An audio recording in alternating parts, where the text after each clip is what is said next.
Hi everyone, it's QuickyBaby and welcome back to World of Tanks, and the original overpowered tank in the game is back with the Blitztrager event, where I'm lucky enough to be one of the Harrier commanders. The Blitztrager, the WTE 100 is returning to World of Tanks, and today I've got a couple of replays. The firstly from T_A_N_N_K playing in their WT Alpha 100, and I hope you don't mind if I'm going to be calling you Tank throughout this replay. Otherwise, it's definitely going to be a little bit of a tongue twister by the end of it, right? But to be fair, this tank takes so long to reload that quite often you need to actually have something to do in your meantime. Get your phone out. Well, actually, don't do that inside the battle. What you probably should be doing is trying to think about where you should relocate to be able to get that next big juicy mag in, because it's not the fastest of tanks. It goes at 40. It has an okay power to weight ratio that a lot of players will take a turbo one now to make it faster than it previously was. But why is the WT the original OP tank? Because of this. I mean, it really talks for itself there, right? That VZ55 was tracked in place and just absolutely ravaged by the sorry, not by the VZ55, by the WTE 100. This thing has a 5-round autoloader, 560 alpha damage, and you've got an opportunity to be able to play this in the random queue if you've been playing the WT event. You've got rentals that last for pretty much about another week. And in true grubby wargaming fashion, they made it so that to be able to get rental games of the WTE 100, you've got a 1% chance from buying loot boxes. I opened up 250 loot boxes, and I got 2 sets of rentals, so pretty much bang on, even, maybe a little bit unlucky. I was 50-50 to get like another one on average. So boys and girls, don't get ripped off by wargaming by buying loot crates just to have rental games in this vehicle. While I'm going to be showing you 2 highlights in this tank today, I can tell you this is probably one of the worst all-in-all tier 10 tank destroyers in the game. A lot of that is because wargaming don't allow you to choose the crew skills. They've given you 5, or is it 4? And to be fair, 4 is better than what it was like last year, because I think at least you get recon and situational awareness. But I can't reset some of the awful skills that wargaming have picked on this vehicle, like concealment. Every single one of the crew members has concealment, and the concealment only increases by like 1/3% when stationary in this vehicle. The idea of using concealment on this tank is an absolute joke in the current awesomeness that are the crew skills. And oh dear lord, this Minotauro turret, it's good, but is it good enough to be able to hold up to 350 APCR pen? Well, it looks like it actually is, but the accuracy on this tank, it's great. It's got 0.29 accuracy. So not only is this thing kind of like the god tier autoloader, it also has 1.5 seconds aim time, 0.29 accuracy. This thing absolutely snipes. So those are the 2 ways that you can be able to get this tank. One, complete the WT mode, which the final day is today, so unless you've already been doing it a lot, you're not going to be doing it. The second is to buy loot crates and gamble like $100 at a time to have the privilege of having 20 rental games in this tank. That is a lot to be able to rent this vehicle, at least with regards to money, right? So let me talk a little bit about why the WT Alpha 100 has been the original OP tank. It was first entered the game in update 8.9, and when it first went into the game, it had a 6-round autoloader with this 2-second intra-clip reload. Now, imagine how scary this gun looks in 2024. Now, imagine what it would have been like going into the game over 10 years ago, when all of the other tanks had less hit points. All of the other tanks didn't have high alpha damage. You didn't have things like intuition, so that people couldn't switch out to HE rounds to make fun of its awful turret. It was just absolutely bonkers. It lasted like that, not for too long, really. It was able to do 3,360 damage in a magazine. That was enough to be able to clip out the entirety of any tank if you penned all your shots. Mouse gone. E100 gone. I got lots of videos on this channel of the WT E100 over the years, so I thoroughly recommend checking them out to see how sickening they are. And you just ignore this tank for a second or two and you lose most of your tank. That poor Jagdpanzer E100 aimed at the WT shifted round the corner, the WT waited, or tank waited here for the for the Jaeger to focus on something else, and then 1, 2, 3, and it's like 1,600 damage, over 1,650 damage that this tank just absolutely obliterates off you. So that form of the WTE 100 didn't actually last for that long. It only lasted for about 3 months before Wargaming updated it in update 8.11, where they took 200 hit points off the turret. They also nerfed the track traverse speed of the vehicle, and they increased the bloom when you turn the turret by 200%. Originally, this thing, it was just the ultimate gun. Wargaming wanted to make the ultimate gun on a horrible platform with no armor. And you had gun dispersion values where you could just drive around and almost fire on the move in that kind of situation. It was just absolutely sick. That only lasted for a couple of patches. Wargaming took one of the rounds off. They nerfed all of the gun handling. And I should actually say I've already made a bit of a mistake. And they didn't take one of the rounds off on that first patch. They just did the gun handling and they shaved off some of the hit points. It was actually 6 months later in update 9.2 on August 2014 that they reduced the magazine from 6 rounds to 5 rounds, and they kept the reload the same, and they further nerfed the dispersion by another 25%.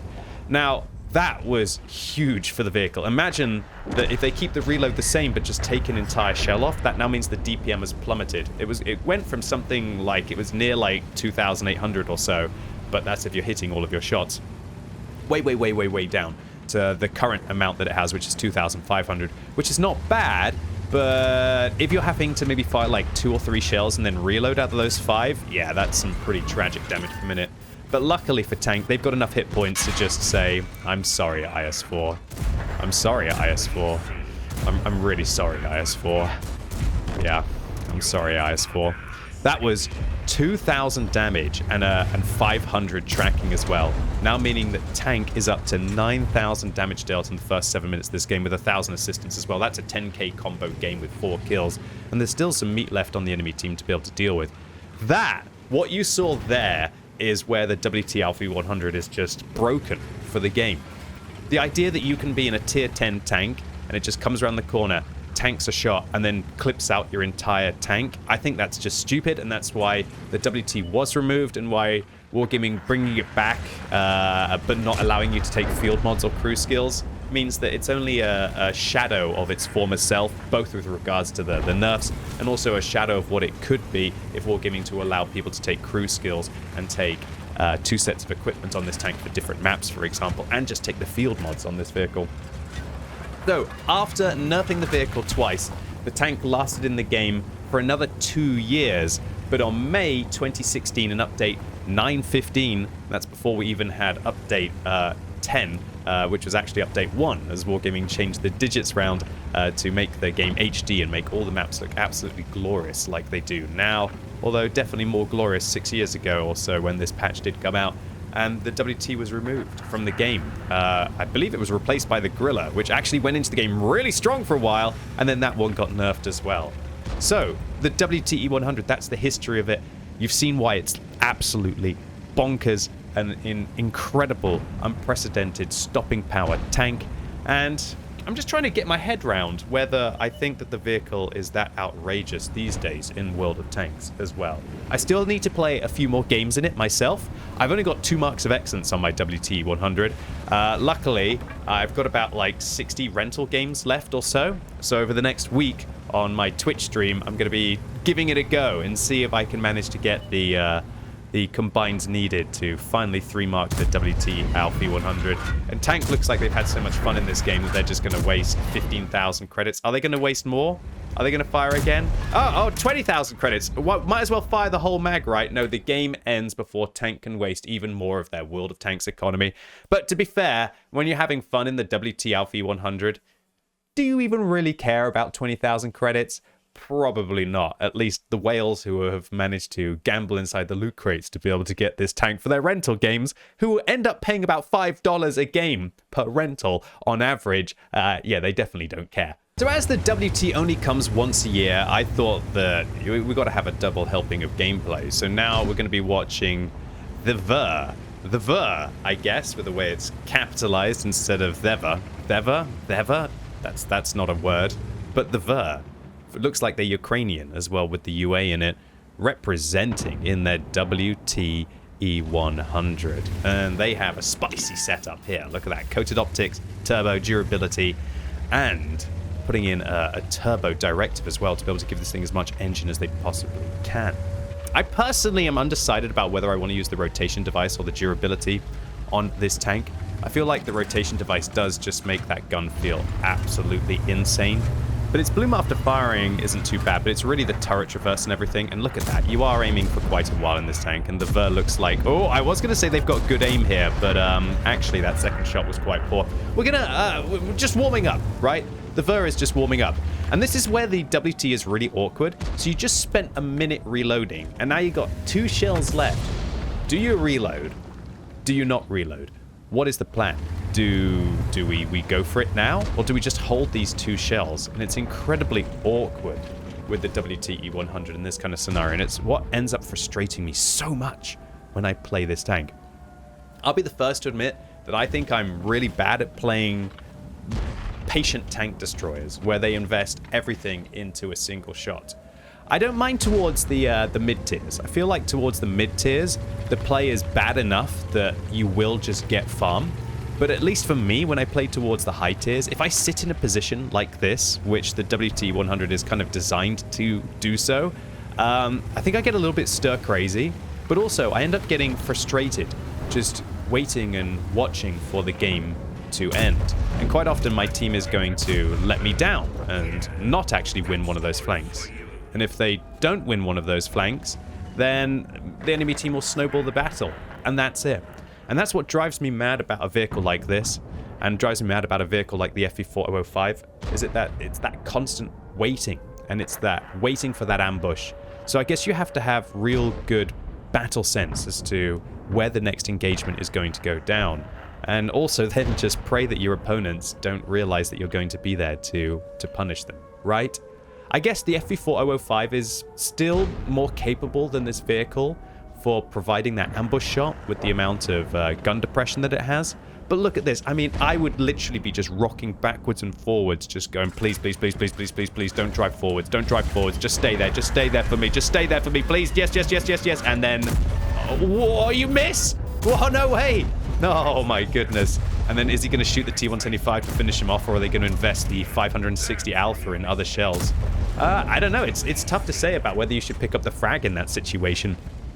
Honestly, I think if I was marking, I would have probably turned and shot the Panzer 7 for those 2 shells to get the extra 1,000 in. But maybe that's my own mental of trying to mark this thing defeating me now, instead of actually confirming those kills, getting the guns out the game, which is infinitely more important, because then there aren't the guns in the game to be able to deal with you later on. But oh my word, that mag still. 4 out of 5 entering the enemy tanks, and that's pretty much the entirety of a vehicle out of the game. And when you're playing World of Tanks, if you want to get yourself like a decent win ratio, get yourself decent combines, you only have to do that twice, you know? If you manage to find yourself in that situation where you get a vehicle out the game twice, you're having a positive impact. You're going to get like a 55-60% win ratio, and if you can manage to catch a tank out twice, then you're going to be pretty much 3-marking every single vehicle inside the game that isn't like a light tank. Oh my lord, what is that? One on the move, and it looks like the Ver is calling the bluff of the Foch B that didn't want to be able to engage on the move. But it looks like the Foch finally finishes reloading and puts in 3 shots. That's a lot of hit points to lose there. Unfortunately, the Ver, look at that one, catching that one right on top of the turret. They're going to slip down the slope to try and find a little bit of respite to be able to reload. But still, another big juicy mag. Like 2,000, 2,200, 2,400 kind of damage there dealt by penetrating those 4 shells. But the Ver has now just got to survive for as long as they can, and luckily, because their mediums have been able to push up towards the south of the map, that means they're going to have more than enough cover from that area, unless that WZ-113 manages to go for them. But I don't think the Ver can really worry about the Chinese tank destroyer behind them, because they've got to worry about all of the vehicles that are in front of them. And also the fact that there's a Panzer 7 over there that could be able to deal with them as well. Now down to 600 hit points. They are a one-shot with HE for most of the enemy team. We'll just have to see whether they're using intuition or not. Slowly, slowly, slowly up the slope here. Death creeping towards the enemy team. And even with that turbo directive and the turbo on the vehicle, this thing still feels slow. But oh yeah, juicy shots. Second one in. Will they be able to find the extra one on top of the turret? They hit the turret, but it doesn't manage to pen. What about now on the AMX? There we go. Shut down. And will the Ver reload a single shell now, or will they hold on to a single shell? This is an awkward situation as well. The 277's on full health, so they definitely need a full mag for that. But the Ver is still holding on. Maybe they're just thinking that they can get like one more in this game. And the TVP appears, puts 2 in, the Ver turns round, clutch shots, picks up the kill on the Czech medium tank. And wow, that was some foresight there, with the Ver holding on to that shell to be able to deal with a TVP. Otherwise, they would have definitely been out of this battle. Great hold there. And now that means that maybe they're going to be able to put in another full mag. Do you know what I just thought about? Is that maybe the Ver was thinking about going for TD15 Triumph, and they think they needed just like one more shot to be able to get it. But it actually looks like they're going to need one more shell. And a really good tank, actually, to try and do TD15 Triumph. But unfortunately, if the Ver was trying to go for it with honors, they're going to need another 3 kills in this game. And unless they can resurrect some of the enemy tanks, I don't think that's going to be happening. So now with the 277 reloading going against the Batchat, Ver finally has another magazine in, and let's see if they can be able to pump their damage total over, at least doing this mission without honors. But yeah, I hadn't really thought about the WT being quite a monster kind of vehicle to try and do this 8k damage, because this is a famine or feast kind of tank. You end up in those games which are really frustrating and you do like your 2000 damage, and then you sometimes end up in these games where the enemy team are forced to drive towards you, and then it's only 4 mags to be able to do the 260 mission, one of the hardest TD missions in the game, right? Okay, so the 277, are they going to turn around to go and assist against the Progetto 65 and the Batchat? It looks like that's what the Ver is considering that they're going to do. Reversing here will allow them to be able to run away quicker, but will it be able to allow them to chase down the 277? That's the question. So the Ver seems to want to use the Batchat here. The 277 still skulking around the edge of the cliff here, looking for a shot on the Progetto. The 277 turning around now. The Ver, come on, are you going to get this ambush off? Come on, mate. I want to see you get this 2000 damage mag. The 277 not looking for him. Oh, hits the track, sets the 277 on fire, but they do have what looks like a manual fire extinguisher to be able to turn it off. Oh, baby!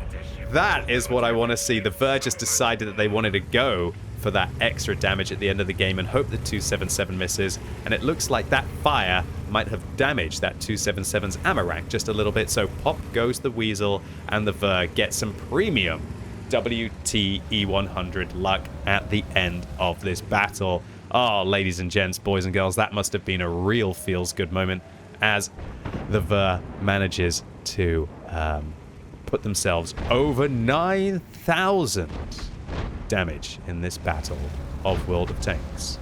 And this is why the WTE100 used to be the original overpowered tank in World of Tanks. So I guess I got to come to, I'm not sure I can really come to a conclusion right now about whether I think this thing is that overpowered now.